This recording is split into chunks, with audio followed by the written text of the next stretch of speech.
kanisa ni mahali tunapata uponyaji na hospitali ni mahali tunapata matibabu. Na mnajua Mungu huponya, madaktari sisi hutibu. Wangapi wanajua cholera ama wamesikia? Cholera ni ugonjwa unao attack the gastrointestinal system. In layman naweza sema digestive system. Si kila mtu anajua what is digestive system. Cholera inakuwa caused by a bacteria. It is a bacterial infection. Nikisema bacterial infection namaanisha inakuwa caused by a bacteria. Hiyo bacteria inaitwa Vibrio cholerae kwa kizungu. Haina Kiswahili, sidhani kama iko nayo. Human tunamuita kama vehicle for the spread of cholera. Vehicle namaanisha gari. Gari ikibeba watu sina drop. That's what I mean by saying a vehicle. Kitu ya kwanza inaambukizana kwa njia tunaita fecal oral. Fecal oral namaanisha feces. Kila mtu anajua feces. And mostly tutaipata through contaminated food and water. Utapata hizi maji zinakuwa supplied. Haziko well treated. Even the means of transportation ama venye hiyo maji na kuwa transported, haujui walitumia means gani ama vyombo gani vilitumika kusupply hiyo maji. Unapata hata zingine zinapita kwa pipes za sewage. Unaweza pata maji iko very white, hata mkojo hukuwa white sometimes. It doesn't mean that ukiona maji iko white it is clean. It's not clean. Kuna those bacteria nimesema mojawapo ikiwa ya cholera inaitwa Vibrio cholerae, inapatikana hapo. And then another thing is contaminated food and fruits. Unapata kwa barabara mahali wanauza chakula kwa streets. Mtu ametoka kwa choo, hajanawa mikono. Nakumbuka nilianza kusema fecal oral. Fecal oral inamaanisha mafi kwa mdomo. Hapo mmeelewa? So unapata mama, natumia hii example mtanihurumia. Unapata mama mboga hapo ama mtu anauza matunda, hajaosha matunda zake ama hakunawa mikono akitoka kwa toilet. Choo za kanjo ziko everywhere. So yeye ameshika hiyo nini yake na traces of feces. Na wewe unanunua hiyo hapo juu uko na njaa. Unaanza kukula ukienda Kawangware. Hapo umeingest what we call fecal matters. That is the main cause of cholera. How cholera is transmitted. Majorly inakuanga through contaminated food and water, and mostly utaipata in Africa because of living standards, kwa sababu Africans they are not able to access kwa maji safi, na mnaelewa tu maji safi na chakula. Kitu ya kwanza cholera inakuanga na kisa diarrhea, because hiyo bacteria hiyo inaitwa Vibrio cholerae mostly inapenda kuinvade the small intestines. Kila mtu anajua small intestines. Unapata ikinvade the small intestines, kuna kitu ina produce a toxin that causes massive diarrhea and sometimes vomiting. Ikifika hapo it irritates the gastric region or the intestinal region. Ina produce a toxin. That toxin ina lead to massive diarrhea, and it is of sudden onset. Sudden onset na maanisha ni kitu inaanza huku una expect inaanza tu abruptly. So the first symptom or sign presentation of cholera is passing of loose stool, watery, that is odorless. Odorless na maanisha haina harufu. Hata unaweza sikia inanuka vizuri kama sukari. Haina harufu. Stool ya cholera haina harufu na inakuwa pale. Pale na maanisha inakaa whitish. That's why in layman we term it as rice water. So ukiona mtu anaendesha maji inakaa pale, that is another something to tell us that to raise our antennas. Mgonjwa inafaa tumpeleke na health facility because it might be cholera. Another thing is this person might run into shock. Shock maybe to make it easier. Shock ni mahali utapata mtu mikono zimekuwa baridi, ameanguka chini, hata anataka kufaint, kwa sababu with cholera mtu unapoteza maji sana through diarrhea and vomiting. Vomit sana unapoteza maji na what we call electrolytes. Electrolytes zinaitwa madini, unazipoteza sana. So unapata mtu akishaendesha hivyo anaanguka chini, ana faint. Hamjampeleka hospitali watu mnaweza muaccess. So if you see such signs, ni vizuri mlete kwa health facility. Another thing, utasikia some joint pains na muscle cramping. Muscle cramping ni kwa sababu umepoteza madini mingi kwa mwili. So unaanza kupata hata muscles zinaisha nguvu na everything. Another thing, mtu atafaint kwa sababu ya sukari ita reduce kwa mwili. Kitu tunaita hypoglycemia. Kwa sababu The moment utaanza kuvomit na kudiarrhea, which means you cannot take anything orally. Huwezi kula kitu. Anything ukikula kwa sababu ya irritation of the digestive system, utapuke. So that person mkiwa na yeye ama ni wewe, usikae kwa nyumba because utakufa. Na cholera huua kwa masaa chache sana. So ukiona such symptoms, usikae mahali, na mkiona mtu kama huyo mkimbishe sana kwa sababu this is a deadly disease and very infectious. Nikisema infectious, it is contagious. Inaweza ambukizana. Utatoka hapo uende umshike, ameshika kwa hiyo mafi yake, na wewe pia weke kwa mdomo, inaanza kucirculate. So unapata cholera imeua kijiji mzima. Sawa. Another thing, maybe that is a late complication. Unaweza pata mtu amekuwa disoriented. Disoriented na maanisha hajielewi. Utamuuliza saa hii saa ngapi, akwambie saa 6 usiku. And even convulsions, ataanza kuconvulse and confusions kwa sababu ya electrolytes imbalances or disturbances.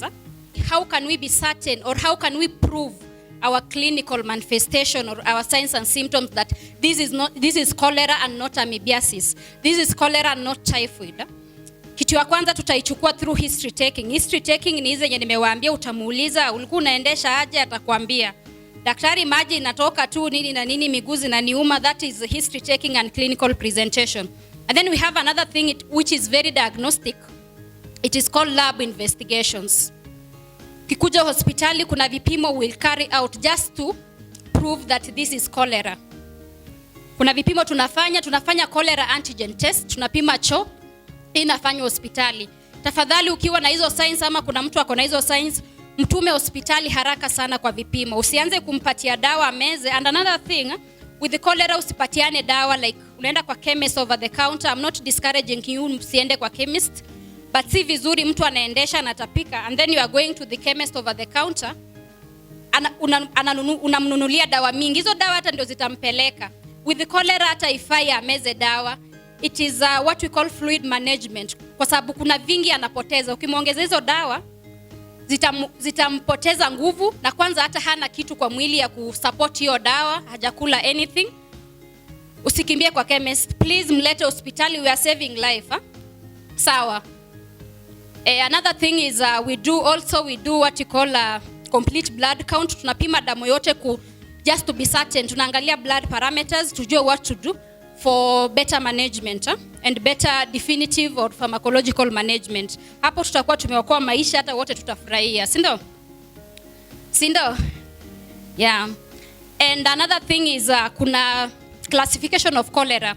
Si lazima uone mtu anamwaga maji ya white ndio useme sasa hiyo ndio cholera. Kuna venye inaanza in mild form. Kuna kwa what we call mild, moderate and severe. So mtu anaweza kukua ako in mild form, ako na cholera which is in mild form, na unamwassume mtu unasema aenda nunua Flagyl utakuwa sawa. Let's not do that please. Kiona mtu ameanza kuendesha, ameanza kukua na joint pains, ameanza kukua na vomiting, usiende kumnunulia dawa za malaria. Unajua tunapenda dawa za malaria sana. Tafadhali mlete hospitali. Tunapoteza watu wengi kwa kutojua, lakini sasa najua tunajua, si ndio?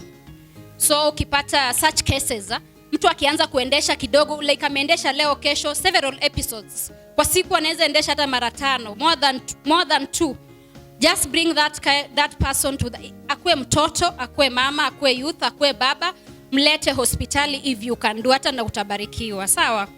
Simwacha aendeshe ifike. Unajua in mild form tutaenda moderate, then at the end tutaenda severe, then death. Na tutaki vifo. Sawa? Finally kidogo, second last but not least, we have management as healthcare workers. How do we go about it in eradicating or treating cholera? Kitu ya kwanza, mkileta huyo mgonjwa, mimi hata sitakaa, nitakimbia tutaweka what we call IV lines. Mnaonanga hizo shindano tunaweka kwa mkono? Tutarun fluids haraka. Hizo fluids hata utaona tukirun fluids hata kama ni 4 liters, ataamka aanze kuongea. Akiamka akianza kuongea, that doesn't mean amepona. Kitu ya kwanza I have done what we call supportive management. Before nianze kumpigisha story, nitahakikisha kwanza ako stable before we proceed with other management. Bado tutakuwa na what we call antibiotics, because niliwaambia cholera iko caused by a bacteria, and bacteria is treated by antimicrobials or antibiotic. Tuta-initiate that person on antibiotic. Mostly to antibiotic tunapeana 5 to 7 days maximum. And then tutamonitor, we'll check vitals, blood pressure lazima tuchukue, kwa sababu ukiwa unaendesha sana pressure itaenda chini, na pressure ikienda chini pia sio vizuri, sawa? And lastly, I'll touch on preventive measures. Ndio tusiongelele kila mara cholera. Mbona isikue America iko tu Africa? Mbona isikue Kilimani iko Kawangware? Mbona isikue Runda iko Kangemi? Kitu ya kwanza ni hygiene, personal hygiene. Please, to practice personal hygiene, mostly hand washing. Itengeneze kukua routine. Unatoka kwa choo ama maybe kwa kichaka mahali, you don't mind. Wewe unapanguza kwa nguo, unaendea miwa ya mkisi pale.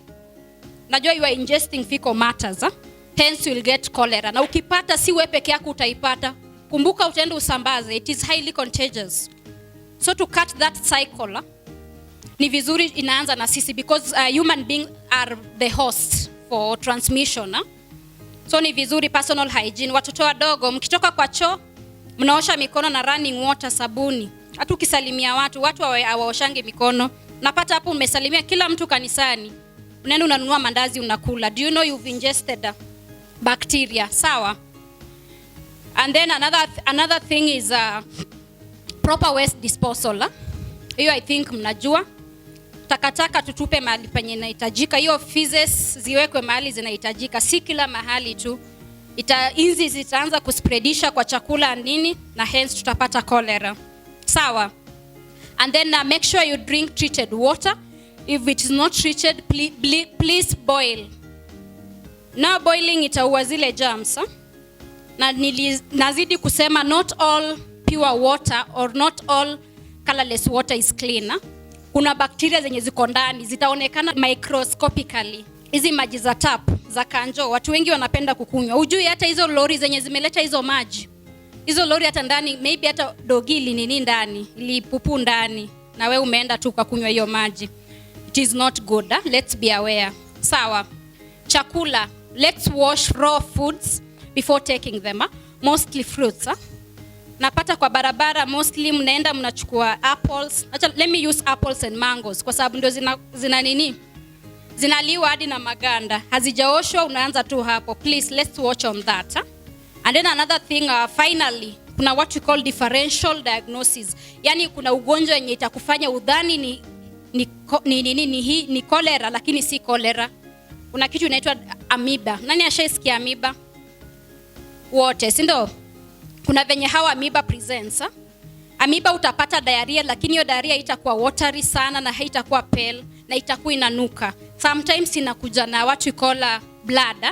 Tunaita dysentery. Ni vizuri hata ukikuwa na diarrhea just come to the hospital, usijidiagnose kwa nyumba ama usiende chemist.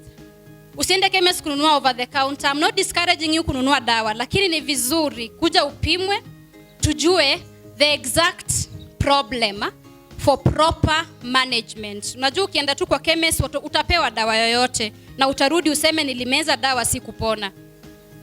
Another thing is typhoid.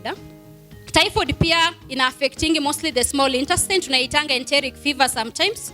Unapata pia typhoid ina transmitiwa na contaminated food and water. But it mimics inafanana cholera, but it is not. Kuna nini kidogo, kuna difference. Unaelewa? So ndio tupate hiyo difference vizuri for proper management, ni vizuri kuja hospitali. Sawa. Kitu ingine ni food poisoning ama kitu tunaita gastroenteritis. Mekula vitu chafu huko ukaanza kuendesha na unatangazia watu niko na cholera, watakutoroka. Kuja hospitali tukupime.